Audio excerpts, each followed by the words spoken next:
Yaoundé, Cameroon. Cameroon's Anglophone rebels have torched truckloads of cocoa that were bound for French-speaking towns as farmers protest a ban of exports to Nigeria. Cocoa farmers have blocked hundreds of tons of the beans from leaving their farms and are staging daily street action after the government cracked down on cocoa and other cash crop smuggling by banning exports to neighboring Nigeria. Cameroon's farmers say they can get nearly double the price for cocoa in Nigeria, where they don't face threats from separatists. Joan Mary Beck, 27, is one of the cocoa farmers protesting the move this month in Mamf, a town on Cameroon's border with Nigeria. Speaking via a messaging app, she said they can earn about $2 per kilogram selling to Nigeria, nearly double compared to Cameroon, where Anglophone rebels threaten their shipments. "We should be able to decide where and when to sell our cocoa," she said. The government of Cameroon has been unable to protect farmers from separatists who have prohibited the sale of cocoa in French-speaking regions. Should farmers and their families die of hunger when there is a ready Nigerian market for cocoa? Beck said the rebels this month torched several trucks transporting cocoa from Cameroon's southwest region to the coastal business hub of Douala. Farmers told VOA the rebels torched at least 6 truckloads of cocoa in the past 10 days. Cameroon government and military officials confirmed that rebels torched trucks hauling cocoa but would not say how many were destroyed. Cocoa farmers have been holding daily street protests aimed at the export ban in southwestern villages and towns and say they will continue until the government lifts the ban.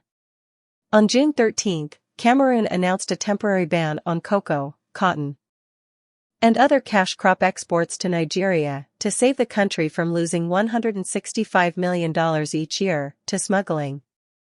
The government says it dispatched several hundred police and customs officers to the border to stop illegal cocoa exports.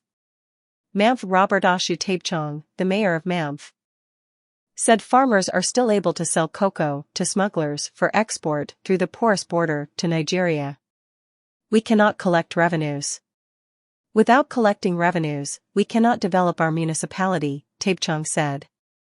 "We have support from the forces of law and order, military, to enable us to combat the middlemen and secessionists transporting cocoa to Nigeria because Nigeria, lately, they have many factories that are transforming cocoa into chocolates and other things."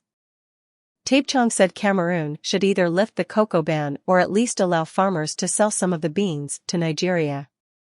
Cocoa farming is one of the main sources of livelihood in southwestern Cameroon. The Ministry of Trade says the region contributes about 60% of the 300,000 tons of cocoa grown in Cameroon each year. Dieng Mekla, the most senior government official in Manu, the administrative unit where Mamf is located, spoke to VOA while addressing protesting cocoa farmers Tuesday in Mamf. "When the hierarchy will see our report, they will know what to say and the answer to give to the population," Mekla said.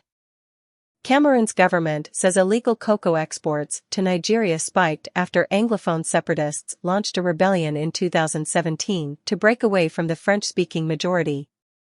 The rebels declared their own ban on the sale of cocoa to French-speaking towns. Cameroon authorities say the military will protect farmers who sell their cocoa to the French-speaking regions. However, Cameroon's cocoa farmers cite this month's attacks on cocoa trucks and say they are not convinced.